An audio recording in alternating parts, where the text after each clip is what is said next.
सभी श्रोता बंधु के नमस्कार। और ये चैनल पे आज हम लोग सबके लेके आयल बानी भोजपुरी के जानन मानल कवि सत्येंद्र सिंह शिवानी जी के। और बस एक बात बतावल चाहता नहीं कि जिस तरह जेंगासी जब आसमान में बादल घेरेला और सबके सावन के याद आ जाला। और अभी तो सावन के मौसम में जब बादल की फुहास जब पड़ेला तो लागेला कि मन मतलब गदगद हो गई। तो सावन की फुहास के बीच बीच में बिहार और उत्तर प्रदेश के एगो परंपरा बा कि में एगो शास्त्रीय संगीत जौन की लोग के दिलन के झकझोर देला। उनमें कुछ विरह गुण और कुछ मतलब प्रेम रस होला। और ओकरा से सजावल वो गीत होले जौना के नाम होला कजरी। कजरी में विरह वेदना से लेके प्रेम व्यथा तक जौन समाहित कइल जाला। बड़ा ही बेहतर लागेला ये मौसम में। कहें कि ये मौसम मतलब ऊपर से बादल घेरले रहेला तो मन में एगो आशा के बादल लेके आवेला। आ जब ओकर फुहास पड़ेला तो सबके अपना अपना संगी साथी यार मित्र के साथे साथे अपने अगर कोनो स्त्री बिया तो ओकरा अपना साथी के अपना पति की भी याद आवेला, ऐसन मानल जाला। तो वही के अपना गीत में पिरो के कवि जी एगो कविता लेके आयल बनी। और हम चाहते नहीं कि वहाँ के ये जौन नया नवीन रचना बा ओकरा के रउआ सबके सुनाई। तो कृपा करके रउआ हमरा दर्शक के उ कजरी सुनाई जौन रउआ हाल ही में लिखनी है। दर्शक सबके बहुत बहुत शुभकामना बधाई बा।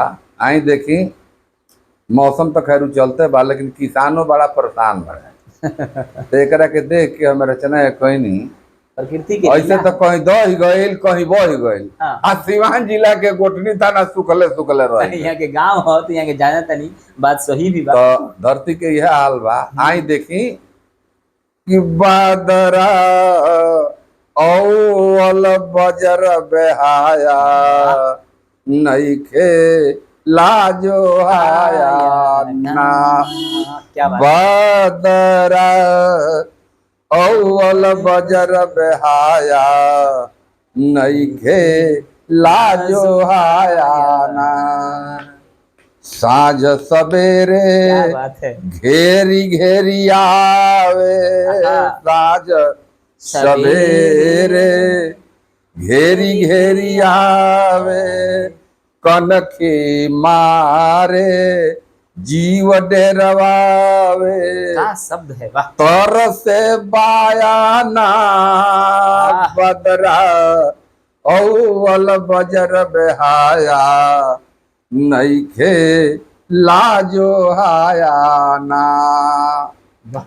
अंग अंग पसिजल तन मन भारी अंग अंग पसिजल तन मन भारी अंग अंग पसिजल तन मन भारी गुमसाइल बा लहंगा सारी भैल पराया ना बदरा औल बजर बेहाया नईखे लाजो हाया ना। क्या बात है। किसान ऐसे आशावादी होले। भारतीय कृषि मानसून के साथ जुआ खेले फिर भी किसान का उम्मीद बा आशा बा कि बरसित खूब झमाझम पानी बरसित खूब झमाझम पानी धरती पे नीति चुनरी धानी कुहुकित काया ना बदरा औल बजर बेहाया बदरा औल बजर बेहाया नईखे लाजो हाया ना। अंतिम अंतरा बाय कजरी के शास्त्रीय संगीत है कजरी। सामनो बीतल बीतल अदरा सामनो बीतल बीतल अदरा काहे भैल बेदर्दी बदरा कैलस दाया ना लेता बदला कौन बकाया नईखे लाजो हाया ना। बदरा बदरा औल बजर बेहाया नइखे लाजो हाया ना। वाह, बहुत बढ़िया कवि जी, बहुत सुंदर, बहुत सुंदर।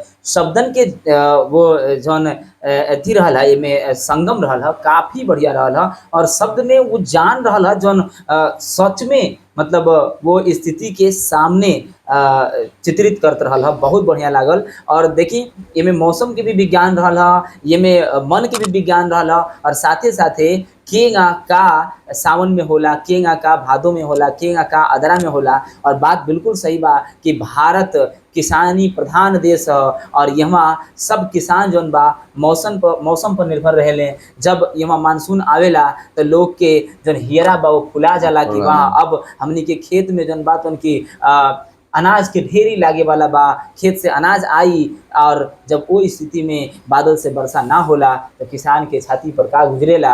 अगर कभी मौसम के मार होला तो के तरह किसान जौन बात उनकी परेशान हो जाला। ये गीत में रउआ के सुने के मिलल है, बहुत निमन लागल है, बहुत सुंदर लागल है, बहुत बढ़िया लागल है।